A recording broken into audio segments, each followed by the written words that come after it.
Muhterem efendim, Hazreti Üstad münazaratta her şeyden önce bize lazım olan nedir sorusuna 3-4 kere sıdk diyerek cevap veriyor. Doğruluğu hem ferdi bir fazilet hem de toplumun terakkisinin iksiri olarak anlatıyor. Bu tespitini küfrün mahiyeti yalandır, imanın mahiyeti sıdktır. Şu bürhan kafi değil midir ki hayatımızın bekası iman, sıdk ve tesanüdün devamıyladır sözüyle destekliyor. Bu cevabın hatırlattıklarını lütfeder misiniz? Efendimiz sallallahu aleyhi ve sellemin durumuyla Ebu Cehil'in durumunu da karşılaştırırken öbürü hep kiziptir diyor. Kezip yani yalandır. Efendimiz için o sıdıktır diyor. O sıdıktır diyor. Sıddıkiyet makamı iman makamının çok üstünde. İhsan makamının da çok üstünde. Aşk makamının da çok üstünde. Marifet makamının çok üstünde. Bila kaydu şart. Bağlandığı şeye bağlanma. Kendince böyle çok önemli, çok nurani, çok hayati gördüğü şeyleri bile uğurda feda edecek kadar hasbi olma mevzu. İbrahim Hakkı Hazretleri'nin dediği gibi, deme bunun için böyle, yerindedir ol öyle, var sonunu seyreyle, Mevla görelim neyler, neylerse güzel eyler. O tefvizname adeta bir sıdıkname gibidir bir şey. Cenab-ı Hakk'ın takdiratı, o mevzudaki emirleri, aklım bunu aldı almadı, bundaki fevaidi göremiyorum demeden, Zat-ı Uluhiyet'ten mesaj olarak ne gelmişse öpüp onu başına koyma. Bizim şeklen ve sureten Kur'an-ı Kerim'i öpüp başımıza koymamız gibi değil yani. O emirleri öpüp başına koyması, o onlara hayat kılması, Hazreti Pir de bu tabiri kullanıyor, diyor yani. Sıdk cevabını veriyor diyorsun. Sebebini de küfrün mahiyeti yalandır esasen. Yalanın tarifini yaparken, kezibin tarifini yaparken bir insan kendi kanaatinin, inancının aksine bir beyanda bulunmaz. Kendi ihsaslarının, müşahedelerin aksine bir beyanda bulunmaz. Mesela burada sizi böyle gördüğü halde ben kimseyi görmedim demesi bu. Esasen bir yönüyle kendine karşı da yalan söylemesi demektir.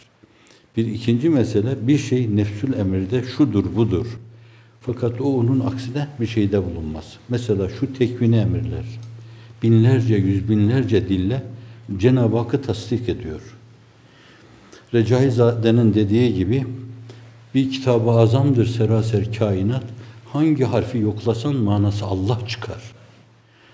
Hazreti Pir de hep bu şey üzerinde duruyor. Yani bir taraftan diyelim Ayetül Kübra'da helmin mezit diyor.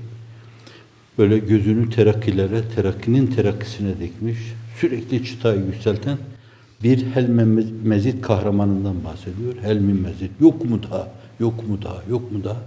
Marifete doyma bilmeyen, muhabbete doyma bilmeyen, aşkı iştiyaka doyma bilmeyen, lika iştiyaka doyma bilmeyen bir yolcu durumunu anlatıyor burada.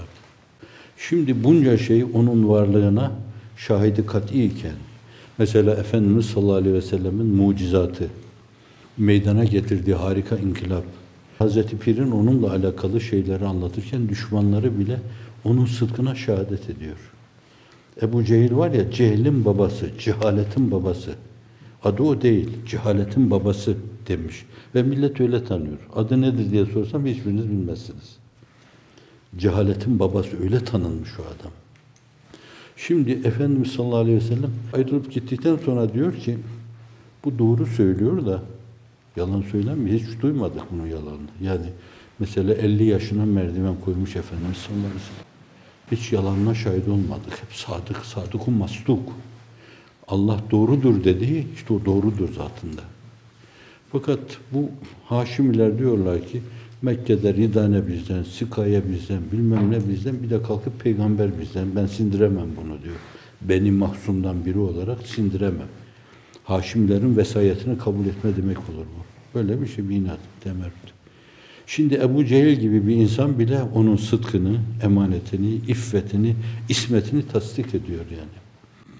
Öyle bir kâmeti bâlâ, mucizat-ı nebevide göreceksiniz. Bir sürü mucizesi var. Sonra reşalarla onun yaptığı inkılap, o toplum çapında meydana getirdiği şeyler. Bu zaviyeden bakınca Bir insan ona bakıp da doğru değil, haşa peygamber değil deyince mahiyetün nefsül emniyesine aykırı bir sözde bulunma yalandır. Bakın iki türlü yalan oluyor. Bir insan kendi kanaatine ters bir şey söylüyor. Gördüğünün hilafına beyanda bulunuyor. O yalan oluyor. Bir de mahiyetün nefsül emniye diyeceğimiz işin zatında mahiyetine aykırı bir şey söylüyor. Bu kainat boş böyle. İşte Darwinistlerin dedikleri gibi, Dehriyun'un dediği gibi her şeyi zaman hallediyor. Değişimler oluyor, mütasyonlar oluyor, evolisyonlar oluyor falan demek suretiyle böyle hakikate aykıran kainattaki o tekvini emirler, hangi harfi kaldırsam manası Allah çıkar, bütün bunları görmezlikten gelerek öyle bir yalan söylüyorlar ki Hazreti Pir kafirin cehennemde ebedi kalmasıyla alakalı bu meseleyi dillendirirken diyor onca delaili inkar ettiklerinden dolayı milyon sene cehennemde kalsalar değer yani. Onca delail. Bir tane delil değil, iki tane değil, 100 tane değil yani. Adeta sağanak sağanak insanın başından aşağıya bu mesmuata müteallik meselelerin dışında, müfserata müteallik bir sürü hadiseyi gözümüzün önüne dikiyor. Okuyun bunları diyor. İşte buna yalan diyorlar. Yalan böyle bir küfrün mahiyeti yalandır diyor yani. İmanın mahiyetine gelince o sıdıktır. Bir taraftan kendi ahlakımız esas, emniyet vaat etmemiz, sadakat vaat etmemiz, güven vaat etmemiz açısından gördüğümüz, duyduğumuz, ettiğimiz şeyleri o mevzuda hilaf-ı vakıya gitmeden aynıyla ifade etmez, sıdıktır. Mümin ahlakı bu. Bir de o tekvini emirleri öyle okuma, mesmuat diyebileceğimiz o semavi mesajları öyle okuma ve değerlendirme. Mahiyetü nefsül emniyesine uygun onlara evet deme mevzu, evet doğrudur deme mevzu, bu da sıdıktır işte yani. Doğru söylüyorum. Sadakat ifadesidir. Mertebeleri vardır bunun yani. Bizim gibi ümmilerde bir sıdk ne ifade ediyorsa şayet bir şey ifade eder. Ama Seyyidina Hazreti Ebu Bekir'de zirve yapar o mesele. İnsanlığın iftihar tablosunun sıdk meselesini ölçecek elimizde mezru yok. Ölçü yok, kıstas yok o. Kantarlar kırılır onun sıdkını tartarken. Mahşerdeki mizan bile kırılır bir şairin dediği gibi. O kendi günahları adına diyor onu. Bir yönüyle belki eğer bizim hayatımız olmuşsa şayet ve şayet onda bir beka söz konusu olmuşsa ve hala gölge mahiyetinde, zilli mahiyetinde bu iş devam ediyorsa, hala bir şeyden bahsediyorsak işte bu iman bir, sonra sıdk iki ve sonra da aramızdaki tesanüt. İman ne derece bugün var insanlarda? Ne derece varsa işte bizim bir yönüyle hayatımızın bakası da o ölçüdedir. Ne kadar doğruysak şayet, İslam dünyasının hayatı da biraz evvelki bahislerle irtibatlı biraz. Bu ölçüdedir zannediyorum. Bir de çok önemli bir mesele tesanüt. Onu da malum ihtilaf ve iftirak. Böyle çok az başkalarından alıntıda bulunduğu halde Yavuz Selim cennet mekanı o şeylerini de alıp değerlendiriyor. İhtilaf-ı tefrika endişesi köşeyi kabrimde hatta bir karar eyler beni. İttihat etmekken adaya karşı çaremiz, İttihat etmezse millet daidar eyler beni diyor. Hazreti Pir onu da tekrar ediyor. Bu da tesanüt yani tesanütün devamı, dayanışmadır. Bu aynı zamanda Kur'an-ı Kerim'in emri. Maide Sure-i Cellesi'nde 2 defa tekrar ediyor. Ve taavenu alel birri ve takva ve la taavenu alel ismi vel udvan. İyilikte, güzellikte, birru takvada tesanüt edin. Birbirinizle sarılın. Hadis-i şerifin ifadesiyle bünyan-ı marsus gibi, kurşunla, demirle birbirine perçinleşmiş insanlar gibi. Kubbedeki taşlar misalini de veriyor. Baş başa verip burada duruyorlar diyor. İşte onun gibi böyle bir bünyan-ı marsus halinde birbirine sarılma, sımsıkı tutunma, çözülmeme, dağılmama çok önemli. Buna vifak ve ittifak diyoruz. Ve bu aynı zamanda Cenab-ı Hakk'ın tevfikine sunulmuş bir çağrıdır. Hiçbir şey ifade etmeye lüzum yok. Siz vifak ve ittifakta bulunursanız davetiye tamdır. Halimize arza ne hacet? İşte durumumuz belli yani. Neysek ona göre bir şey. Hani durum kötüyse zaten Allah Celle Celaluhu ona göre cevap verir. Dolayısıyla bu çok önemli bir davetiyedir. Bir çağrıdır. Vifak ve ittifak bir çağrıdır. Yine Hazret diyor ki vifak ve ittifak tevfik-i ilahinin bir vesilesidir diyor. Tesanüdü de öyle anlamak lazım. Birbirine dayanma. ve taavenu alel birri ve takva ve la taavenu alel ismi vel udvan. Günah organizasyonları, onlardan uzak durun. Onlara girmeyin sakın. İsim, birbirinize düşmanlık mevzuunda öyle gruplar oluşturmayın. Hizipler oluşturmayın. Partiler oluşturmayın. Parti oluşturmama demek değil. Yani düşmanlık üzerinde, günah üzerinde partiler oluşturmayın.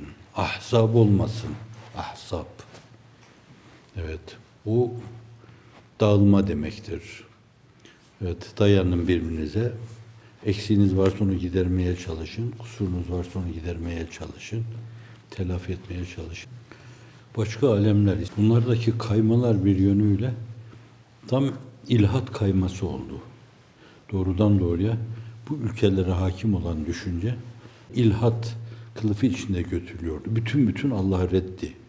Yani bir küfürdü, bir ateizmdi.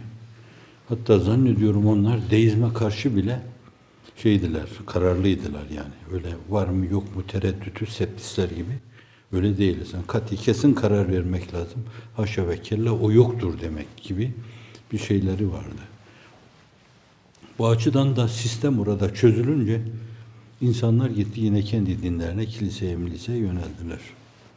İslam dünyasındaki şeye gelince daha ziyade nifakçılar tarafından esasen Müslümanları İslamiyet'ten uzaklaştırma nifakçılar tarafından oldu.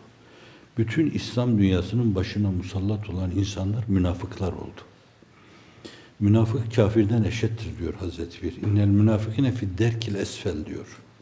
Demek ki Ebu Cehil'in de ayağının altında yani. Camide sizinle beraber olur yani. El açar. Abdesti yoktur. Namaza iştirak eder. Ayaklarını yıkamamıştır. Katiyen ve katibeten. Dinimiz kutsaldır der. Öyle bir ikiyüzlülük sergiler ki Abdullah İbni Übey İbni Selul onların yanında çırak kalır yani. İnsanlığın iftihar tablosu karşısındaki o reisül münafıkın diyebileceğimiz insan bunların yanında ancak çırak olabilir. İslam dünyasına nifak musallat olduğundan dolayı ve nifakın en önemli unsurdan bir tanesi de keziptir, yalandır. İzâ haddese kezebe ve izâ vaada ahlefe ve izâ tümine khan. Diğer başka bir yerde 4 derken ve izâ ahade gadar buyuruyor Efendimiz sallallahu aleyhi ve sellem. Konuştuğu zaman izâ haddese kezeb. Konuştuğu zaman yalan konuşur. Ve izâ vaada ahlef. Söz verdiği zaman sözünden döner. Ve kendisine bir şey emanet ettiğiniz zaman da ona da hıyanet eder. Münafık bu. Bütün İslam dünyasının başında münafıklar bu toplumu dejenere etmiş bu hale getirmişlerdir.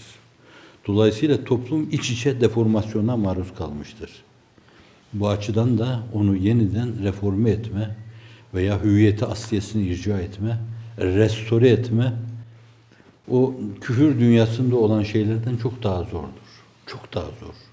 Meselenin dipten alınması esas, imana bağlanması, her şeyin iman çizgisinde, marifet çizgisinde, muhabbet çizgisinde Allah'a bağlanarak götürülmesi lazımdır ki esasen o toplum restore edilmiş olsun veya deforme olmuş o toplum yeniden şekli, hüviyeti, asliyesini icra edilebilsin diyelim yani. Reform kelimesi biraz onu yeniden forma sokma filan demek oluyor. Frenkçe kelime nuans farklarıyla farklı olduğundan dolayı belki kullanmamamız lazım.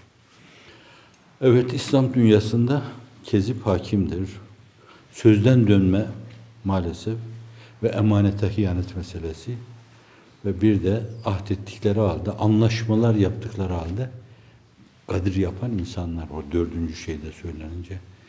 Şimdi bunu isterseniz iyi bir sanatkara deyin ki siz şu 4 tane şeyin veya 3 tane şeyin resmini yapın, buraya koyun. Resim koydukları zaman bir ona bakın. Bir de böyle yukarıdan çok elinizden geliyorsa bir 20 fit, 30 fit böyle yukarılara çıkın, dünyaya bakın orada.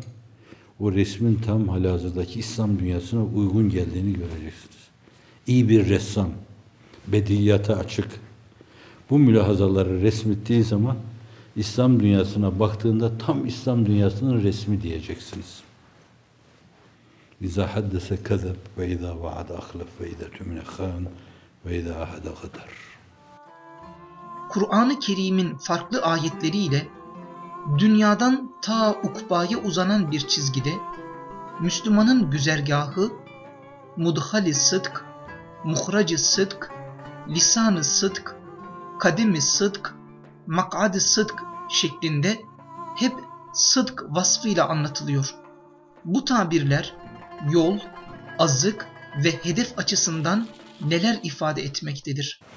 Evet, Kur'an-ı Kerim'in değişik ayetlerinde bunu görmek mümkündür yani. Bir yerde ifade edilmiş bu. Ukbaya uzanan bir çizgide, ta ucu gidip ukbaya dayanan bir çizgide Müslümanın güzergahı, yolu demektir, şehrahı demektir. Bu tabiri de çok kullanıyoruz. Güzergah emniyeti diyoruz. Vaka onu bir yönüyle ehli ilhada karşı, inkarcıya karşı, hasetçiye karşı, rekabet duygusuyla oturup kalkana karşı yürüdüğünüz yolun emniyetini görmezlikten gelmemek lazım. Sonra trafik olur. O yolun emniyeti hep sağlam tutulmalı. Fakat bu esasen işin içine girerken müdhali sıdk diyor. İşin mebdeinde sadakat lazımdır. Sonra muhreci sıdk işin içinden çıkarken, buradan giderken yine esasen o sıdkı, sadakati dillendirmek, ilan etmek lazım. Otururken, kalkarken "Edhilni mudhale sıdkın" diyor ve "Ahricni muhraca sıdkın" diyor Kur'an-ı Kerim. Ben bir yere gireceksem şayet orada sıdkın temsilcisi olarak ayrıldığım zaman da bir sıdk iması veya bir sıdk emaresi orada, bir sıdk imajı bırakarak ayrılmalıyım yani. Sıdk olsun. Yani Efendimiz'e dendiği gibi, Sıddık-ı Ekber'e dendiği gibi girişim de öyle olsun, çıkışım da öyle olsun. Gördükleri zaman alem o görüntüye, göstermeye, demeye binaen değil. Fakat zatında, halinin gereği olarak yani işte Sadık geldi filan densin. Sadık ayrıldı bizden densin. Uğradığın her yerde böyle o sadakat renkleri tüllensin senin. Böyle bir müdhali sıdk, sadıkane girme bir yere Kur'an-ı Kerim ifadesiyle, muhracı sıdk, sadıkane çıkma oradan, öyle ayrılma. Arkada olumsuz hiçbir şey bırakmama. Ehli nifakın böyle değerlendireceği hiçbir şey bırakmama. Sonra doğru konuşma, lisan-ı sıdk diyor. O önemlidir.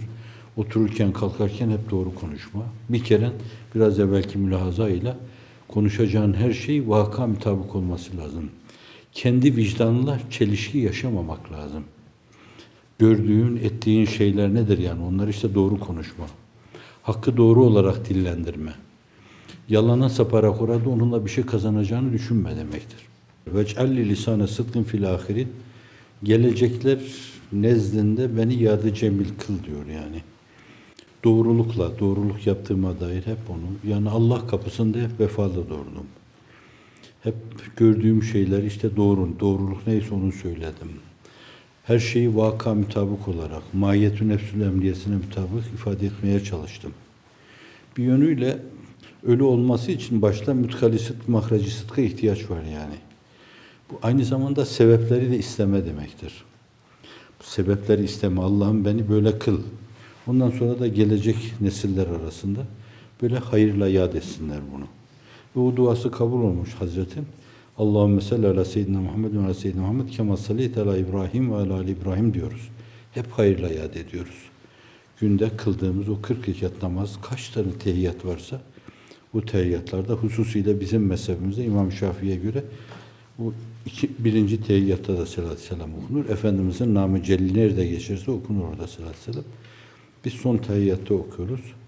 İşte o kadar salatü selam okunuyor. Onun dışında yine Hazreti İbrahim'e salatü selam okunuyor. Efendimiz sallallahu aleyhi ve selleme salatü selam okuyanlar Hazreti İbrahim'i de hiç ihmal etmiyorlar. Sonra kademi sıdk, basacağın her yeri bir yönüyle işte adımını doğrulukla atma veya doğruluğa doğru adım atma. Hafizan Allah bir olumsuzluğa doğru adım atma, olumsuzluğa doğru bir el uzatma, olumsuzluk istikametinde bir şey söyleme, olumsuzluğu yapma, bunlar hepsi hiyanettir. Her adım atarken insan orada sadakat mülazasına bağlı adımını atması lazım. Sonra da mak'ad-ı sıdk diyor, insanın oturacağı şey, otağı esasen sıdk olmalı. O bir yönüyle İnsan hayatını bu güzergahta geçirince ahirette de makadiset fi makadi sıdkın inde melikin muktedir diyor Kur'an-ı Kerim. Öyle bir sıdk otağında, tahtında otururlar. O meliki muktedirin huzuru pakinde. Esasen sıdk yürekteki esas, gönüldeki bir manadır, bir mazmundur. Burada olunca biz her defasında radînâ billahi rabben ve bil İslâmi dînen ve bi Muhammedin Resûlâ. Burada ve bi Muhammedin Nebiye derken orada mütekellim vahde ile ifade edilmiş mesuratta. Bu açıdan da siz dua ederken sabah akşam dualarında radîtü billahi rabben ve bil İslâmi dînen ve bi Muhammedin Nebiye diyorsunuz mütekellim vahdede. Fakat onun alem şumul nübüvvetinin ifade edilmesi anında mütekellim mal gayırla meseleye üzerine gidince radînâ billahi rabben ve bil İslâmi dîne ve bi Muhammedin Resûlâ diyorsunuz. Bazıları da ikisini birden diyor. Radînâ billahi rabben ve bil İslâmi dînen ve bi Muhammedin Resûlen nebiyya diyorlar. Hem Resul'dur hem Nebidir Efendimiz sallallahu aleyhi ve sellem. İkisi arasında umum husus mutlak var. Evet. Şimdi bir insan hakikaten onu içine yerleştirilmişse, sadakati içine yerleştirmişse dolayısıyla bunu seslendirir. Çünkü bu en büyük doğrudur yani. Cenab-ı Hak'tan razı olmak bu en büyük bir doğrudur. Bir kulun yapacağı zirve bir şeydir. O rıza, mertebe, Allah'ın şeyine razı olma en büyük bir doğrudur. Onu tasdik etme, ondan hoşnut olma. İslam dinini kabullenme efendim bu en büyük doğrulardan birisidir. Efendimiz sallallahu aleyhi ve sellemin nübüvvetini tasdik etmek en büyük doğrulardan birisidir. Bu itibarla bir insan tabiatını onu mal etmişse onun sürekli böyle bir dizaban edeceği şey de olur yani. Radînâ billahi rabben ve bil İslâmi dînen ve bi Muhammedin Resûlâ. O manada zirve sayılır. Ama asıl mesele bu işin tabiatla bütünleşmesidir. Yani o doğruluğun tabiatla bütünleşmesidir. Konuşurken mesela 10 kelimelik bir şey konuştunuz. Böyle bir İbn Mesud hassasiyetiyle. Ya şu bir tanesi öyle miydi, değil miydi diye böyle oturup kalkacak kadar o mevzuda, telaşa kapılacak kadar. Ya bu kelime öyle miydi tam acaba? Mesela babam bana dedi ki, misal olarak diyorum. Yani, oğlum 5 vakit namazını kıl böyle. Ondan sonra da hem kendine hem bana hem de geçmiş ümmeti Muhammed'e dua et dedi. Mesela babam bana dedi ki namaz kıl. Efendim, hem kendine hem bize dua et. Geçmiş kelimesi yok. Sonra ümmeti Muhammed'e dua et. Ya böyle miydi ya? Bir de geçmiş var mıydı burada? Bu mevzuda o doğruyu aldığın gibi böyle aynı ifade etme. Hiçbir şey katmadan onu ifade etme. İşte bu o mevzudaki hassasiyetin ifadesidir. Böyle ilafi vakı orada bir şey söylediği zaman da çok ciddi rahatsız olma. 50 defa estağfurullah deme. 50 defa estağfurullah. Sadakata ihanettir bu. Şöyle böyle kizbe bir adım atan insan sadakata ihanet etmiş olur. Sadakat binasını tahrip etmiş olur hafizanallah. Milimi milimine doğru konuşmak lazım. Onun için bazı muhaddisin, hadis uleması hadis bil manaya karşı çıkmışlardır. Fakat herkes onu aynıyla alamadığından dolayı bazıları manasıyla almış, ifade etmişlerdir. Biraz farklılıklar ondan doğmuştur yani farklılıklar. Fakat onlar dil erbabı olmaları itibariyle mana bütün zayi olmamıştır. Yine yakın kelimelerle ifade etmişlerdir. O farklılıklar da biraz ondan kaynaklanıyor. Fakat çok hassas durmuşlardır. Hususiyle İbn Mesud gibi zatlar, böyle Ebu Hanife gibi tebe-i tabi'in döneminde o zevat, vaka Ebu Hanife'ye bazıları tabi'in de derler. Tebe-i tabi'in dönemindeki bu imamlar böyle kılı kırk yararcasına hep doğruluğu takip etmiş, hep sıdkın arkasından yürümüşlerdir. Çok önemli. Kizbin hakim olduğu bir dünyada yaşadığımızdan dolayı doğruluğu bu ölçüde temsil etmemiz çok zor. Fakat Cenab-ı Hak nezdinde en önemli olan şey de o zoru başarmaktır. Hep doğru konuşma. Hep doğru konuşma. Mesela. Doğru söyleme, doğru davranma. İnayet kahzı dergâhet ilahi.